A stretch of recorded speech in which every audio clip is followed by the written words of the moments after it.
Assalomu alaykum do'stlar. Bugun sizlarga 2026 yilgi Chevrolet Lacetti haqida qisqacha va lo'nda gapirib beraman. Lacetti bu O'zbekistonda yillar davomida ishonch qozongan, oilalar orasida juda mashhur bo'lgan sedan.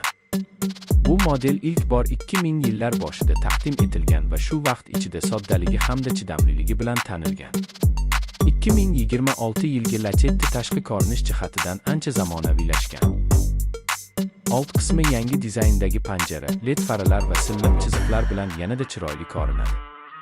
Salon ichida qulay o'rindiqlar, zamonaviy multimedia ekran, Android Auto va Apple CarPlay kabi funksiyalar mavjud. Mashina kundalik haydash uchun juda qulay. Texnik tomondan Lacetti 1.5 yoki 1.6 litrli benzin dvigateli bilan taklif qilinadi. Yoqilg'i sarfi tejamkor, shahar va trassa uchun yetarli quvvat beradi.